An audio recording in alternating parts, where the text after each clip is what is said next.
Have you ever wondered how a single pill could change the course of human history?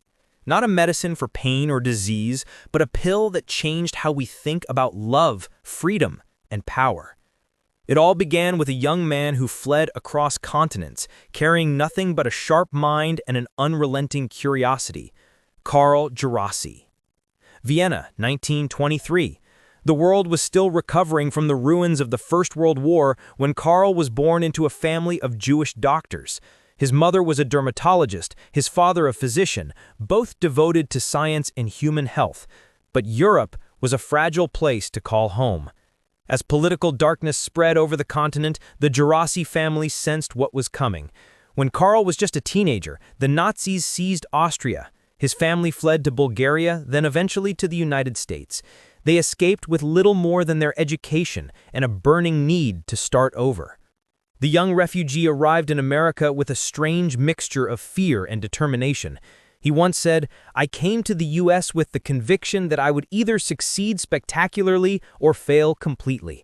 There was no middle ground in his mind.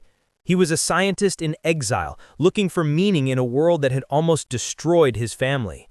He studied chemistry at Kenyon College in Ohio, then earned his Ph.D. from the University of Wisconsin-Madison. By his early 20s, he was already working for the pharmaceutical company Syntex in Mexico City. It was there, in a modest lab surrounded by desert air and the smell of reagents, that he would make a discovery that would reshape the world. In the early 1950s, one of the biggest challenges in medicine was controlling fertility. The concept of birth control wasn't new, but the methods were unreliable, awkward, and often dangerous. Scientists knew that the hormone progesterone played a key role in preventing ovulation, but synthesizing it cheaply and efficiently was almost impossible. Djerassi saw a way forward. He and his small team began experimenting with a Mexican plant called Dioscora mexicana, the wild yam, known to contain a substance called diogenin. Through complex chemical reactions, they managed to transform it into a synthetic version of progesterone. But Djerassi went further. In 1951, he succeeded in creating norethindrone, the first oral, highly potent progestin, a compound that could be taken as a pill to prevent pregnancy. It's hard to overstate what that meant. This wasn't just chemistry. It was liberation, wrapped in a molecule. The birth control pill, developed from Djerassi's breakthrough, would become one of the most influential inventions of the 20th century. It gave women control over their own fertility, something no generation before them ever truly possessed. But Djerassi's role in history wasn't just about the science. He often joked that he was known as the mother of the pill, a phrase that reflected both pride and irony. He didn't personally develop the final pharmaceutical product. That credit was shared with others, like Gregory Pincus and John Rock, but Djerassi's chemical groundwork made their work possible. And he understood better than anyone that his invention wasn't just biological, it was social, political, even philosophical. As the 1960s unfolded, the pill ignited debates that went far beyond the laboratory. Religious institutions denounced it, governments debated its morality. But for millions of women, it was a symbol of freedom, the ability to choose when and if to have children. In a sense, Karl Djerassi had given science a soul, not just the power to change lives, but the power to shape society.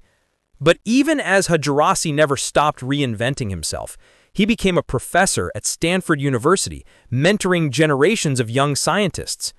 But unlike many academics, he refused to live in a single identity. He became a novelist, playwright, and art collector. He once said that he wanted to bridge the two cultures, science and the humanities, that society too often kept apart. In the 1980s, after the tragic suicide of his daughter Pamela, Djerassi turned increasingly to art and writing as a form of healing and reflection. He wrote plays that explored the ethical dilemmas of science, the ego, the loneliness, the search for immortality through discovery. He called this kind of writing science in fiction, stories where scientists were human, flawed, and emotional. At his ranch in California, which he named the Djerassi Resident Artists Program, he invited artists, writers, and thinkers to collaborate and create. It was his way of giving back, of transforming personal grief into collective creativity. The place became a haven where equations met poetry and chemistry met philosophy. But even as he aged, Djerassi remained sharp, provocative, and unafraid of controversy. He spoke openly about the ethical limits of science and the need for moral responsibility. He warned that technological progress without human wisdom could easily turn destructive. He once wrote, "The true scientist is not one who gives the right answers, but one who asks the right questions." That sentence sums up his life. Carl Djerassi passed away in 2015 at the age of 91. By then, his name had already become part of the silent architecture of modern life. Every time someone takes a small pill for birth control, they're connected, unknowingly, to a refugee chemist who crossed oceans and borders to change the world. His story isn't just about chemistry. It's about resilience.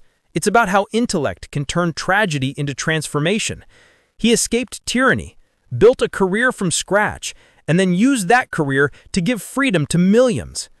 But perhaps the most human thing about Carl Djerassi was that he never saw his invention as perfect. He once reflected, "The pill gave women control, but it also gave men excuses." He understood that technology doesn't solve human nature, it only amplifies it. He saw that the same invention that empowered could also divide, and that every revolution carries its own contradictions. And that's what makes his story so powerful. Carl Djerassi wasn't a hero in the traditional sense. He wasn't a saint, and he wasn't trying to be one. He was a scientist who believed that knowledge was not enough without understanding, and progress was not progress unless it improved the human condition. His life reminds us that the greatest discoveries often come from unlikely places, from the minds of those who have been displaced, doubted, and underestimated. So the next time you hear the phrase, "the pill," think not only of chemistry and medicine, but of exile and courage. Think of a young man arriving in America with nothing but ambition. Think of Carl Djerassi, the chemist who didn't just change science, but redefined what it means to be free.